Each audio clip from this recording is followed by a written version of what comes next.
Hi everyone, my name is Robin Austin, and for this video discussion post on telling the story of post-war America, I've chosen to do it on the entrepreneur Earl Tupper.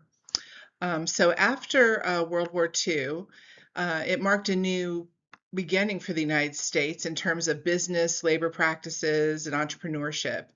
And this post-war era of business became known as the golden age of capitalism. And this period of economic change and growth lasted from the late 1940s to the early 1970s. And this period on the nation's economy saw a rise in the middle class with suburban housing being purchased and men finding jobs as they returned home from war, and many of the women then going back to the role of homemaker. This period also saw a rise in new technology and new industry inspired by some of the manufacturing that went on during the war. There were also some other modes of businesses that saw a rise post-World War II. With Paris being part of the German occupancy during the war, the Center for Fashion moved from Paris to New York and Chicago. The film industry, which saw a boom during the war, continued to prosper. And while the sale of other items that soldiers used during the war also flourished, such as Jeeps, Spam, and M&Ms. My video discussion today is going to look at a post-war industry that flourished under the direction of Earl Tupper and Bonnie Wise, and that is the company called Tupperware. So Earl Tupper was born in 1907 in New Hampshire. He first started a business as a tree doctor, but that business went bankrupt, and he soon found a job working at DuPont in the plastics division. Tupper always had an interest in inventing things that would be helpful to society, and he believed that inventing was an ethical pursuit that would help to make him a better friend to society. So after World War II, DuPont gave Tupper some leftover plastic that was just waste material from oil used in the company. And Tupper was able to take that waste material and make containers that were light and unbreakable. And he modeled the containers after paint lids. He modeled the top of them after the tops of paint lids. He then began his own company, Tupperware Plastics, in 1938, and he created the first Tupperware Wonder Bowl with its burping lid. And in 1948, he started selling his Tupperware in hardware stores and department stores. And while he was winning design contests for his new bowl, his company was not doing very well.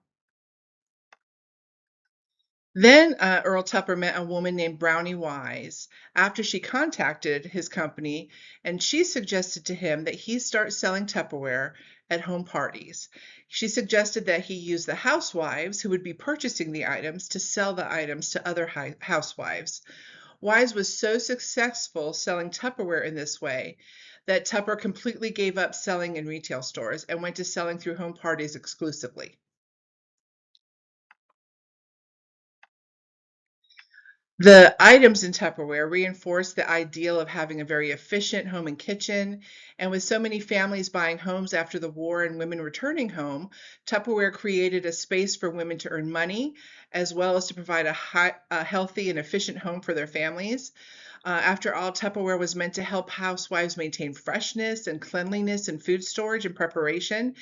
And Tupperware also helped fulfill the post-war desire for consumer goods.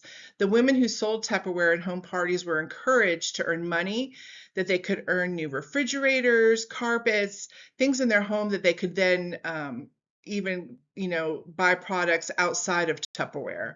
And the company further reinforced consumption with their promotions and prizes.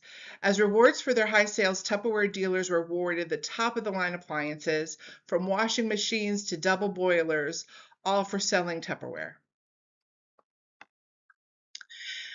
So Earl Tupper's Tupperware industry soon reached $1 million in sales. 5 years after the start of the company, it was making more than $5 million a year.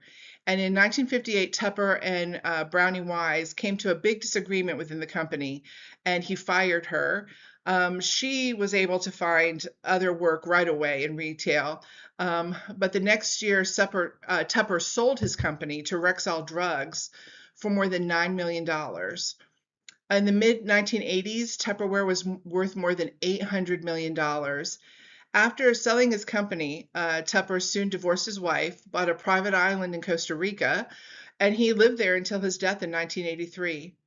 The patents on many of his classic Tupperware products ran out in the 1980s, but his design ideas still influence the plastic industries, the food industry, and the lives of people around the world who store their food in plastic containers today with that seal on it.